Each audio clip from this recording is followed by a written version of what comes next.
आता मेट्रो शहरातील बातम्यांचा वेगवान आढावा घेऊयात। नायगाव येथील सेंटेक्स कॉम्प्लेक्सच्या इमारतीत लिफ्ट कोसळल्याने एक महिला गंभीर जखमी झाली आहे। या घटनेनंतर नायगाव पोलिसात बिल्डर आणि लिफ्ट देखभाल अधिकाऱ्याविरुद्ध गुन्हा नोंदवण्यात आला आहे।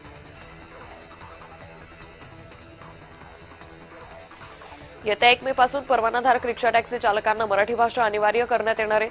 परिवहन मंत्री प्रताप सरनाईकांनी या संदर्भातली माहिती दिली।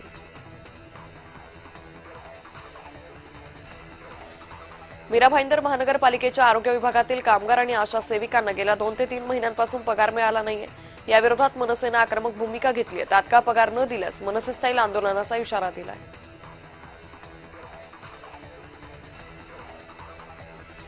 नवी मुंबईत अग्निशमन सेवा दिन पाळण्यात आला। यावेळी शहीद जवानांना अभिवादन करण्यात आलं। मुंबईतील व्हिक्टोरिया डॉक इथे लागलेल्या भीषण आगीत 66हून अधिक अग्निशमन दलाच्या जवानांनी आपले प्राण गमावले होते।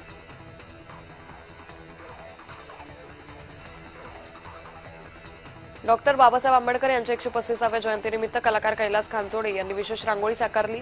या रांगोळीच्या माध्यमातून बाबासाहेबांच्या विचारांचे प्रभावी चित्रण करण्यात आले।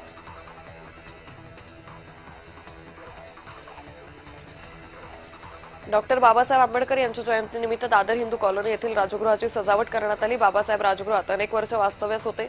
आंबेडकरांना अभिवादन करण्यासाठी अनुयायी राजगृहाला भेट देतात।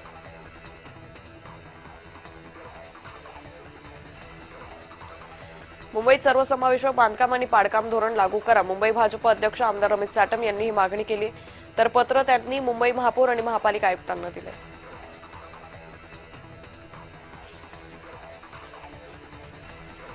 डॉक्टर बाबासाहेब आंबेडकर जयंतीनिमित्त कल्याणमध्ये रक्तदान शिबिराचं आयोजन करण्यात आलं। सम्राटनगर तरुण मित्र मंडळानं रक्तदान शिबिराचं आयोजन केलं। रक्तदान हे सर्वश्रेष्ठ दान असा संदेश देत बाबासाहेबांना अभिवादन केलं।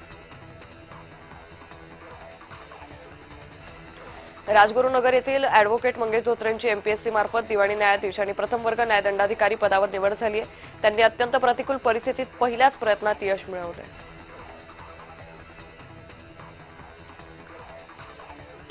राहटणी इथं नळ जोडणीसाठी खोदलेल्या खड्ड्यात पडून चिमुकला जखमी झालाय। मुलाच्या कपाळाला 5 टाके पडलेत। पिंपरी चिंचवड महापालिका आणि ठेकेदारावर संताप व्यक्त केला जातोय।